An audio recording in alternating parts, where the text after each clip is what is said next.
let's spend a little bit of time talking about some of the kind of common but not so recommended products that we use for insomnia.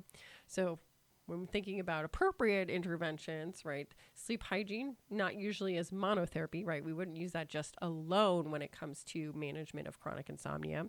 And then we have CBTI, or cognitive behavioral therapy for insomnia, that is considered our first line type of intervention. From there, we have some medication products that can be used, most notably non-benzodiazepine receptor agonists, as well as orexin antagonists. We have doxepin at low dose that's FDA approved for maintenance, but you'll still run into other products like antihistamines. Now, there is an FDA approved product for insomnia in the antihistamine group, that's hydroxyzine, but you'll also see people use things like diphenhydramine and doxylamine to help with sleep. The benefit here, not a ton, especially on things like sleep latency and total sleep time, and tolerance tends to develop fairly quickly, so even within a few days.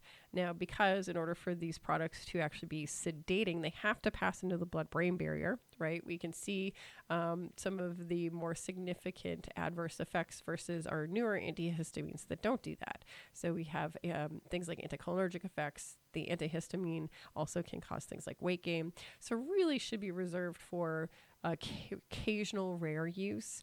Some exception would be if we are using hydroxyzine for anxiety as well, where there's some dual benefit there. Same kind of idea with antipsychotics, right? So there's not great data to support the use of antipsychotics for chronic insomnia, especially when it's isolated.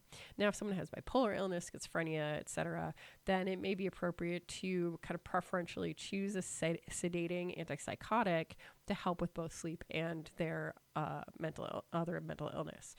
But it is important to note that even at low doses that are sometimes utilized, in an isolation for insomnia, we still see some of those significant adverse effects like metabolic syndrome, like low blood pressure. There is still some risk for things like movement disorder, right? Box warning still applies. So we do have to think about that risk versus benefit in individuals, and generally won't reach for antipsychotics unless there's a pretty compelling reason to do so. Now, when looking at the kind of sample algorithm, because there is a little bit of differentiation between some of the guidelines, but when we're looking at management of insomnia, and this is really focusing in on chronic insomnia, but if someone presents initially with difficulty sleeping, we want to assess some of the more modifiable aspects of their sleep challenges.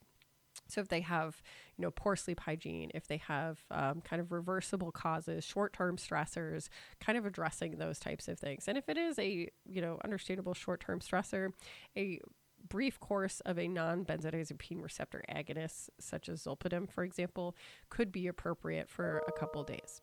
Now, other things to think about is if it is not a short-term stressor, we want to try to utilize CBTI, whatever appropriate or possible.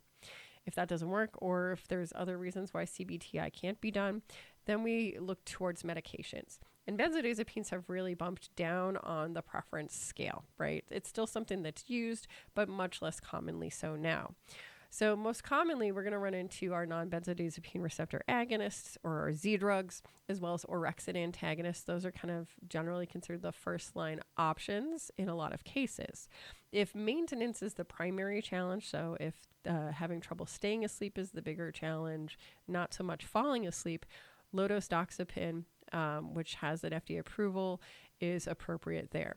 And assessment should be done, again, fairly quickly, so within several weeks to about a month, to kind of figure out if it's helping and if other kind of non-pharmacological interventions are being utilized as well.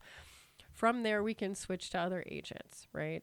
So usually we would try to stay within that realm of those types of products first, but then from there, you can start to think about things like Ramelteon, like benzodiazepines, etc. And of course, throughout this, we would augment with sleep hygiene.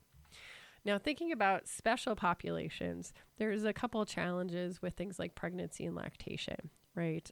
So in general, we would not utilize products like benzodiazepines, non-benzodiazepine receptor agonists. It's generally considered that the risk outweighs benefits for Ramelteon as well. Now, in terms of antihistamines, etc., diphenhydramine and doxylamine may be appropriate. Hydroxyzine in first trimester, usually we try to avoid. Trazodone can sometimes be used. It's considered fairly safe in pregnancy. Again, really looking at that risk versus benefit, not a ton of data, but a lot of anecdotal, like clinical practice utilization. Doxepin as a tricyclic antidepressant can sometimes be used as well.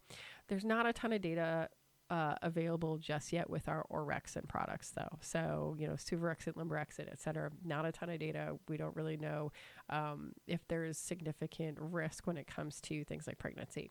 In older adults, because of the sedative properties, trying to avoid our non-benzodiazepine receptor agonists and benzodiazepines is recommended, as well as avoiding sedating antihistamines. So it doesn't leave you with a ton of products available. So doxepin is largely marketed towards our older adult population. And you will also see a lot of those sedating antidepressants. Again, not with as much clinical evidence to support its use, but you absolutely will see it from time to time. So to kind of think about the process here, when we're looking at someone who's experiencing insomnia, want to think about some of those modifiable risk factors, make sure they're well educated on the use of the products. If it's a lot of anxiety about falling asleep, staying asleep, really utilizing some of those coping skills and other mechanisms to improve their relationship with sleep over a long period of time.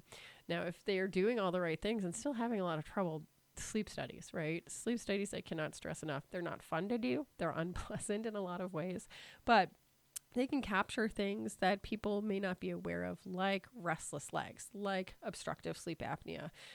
So it's really important that we try to encourage determining the root cause of the difficulty sleeping when possible. It could be anxiety, it could be something physical, it could be a medication or, lifestyle factors that influence someone's ability to have a good, consistent, refreshing night's sleep.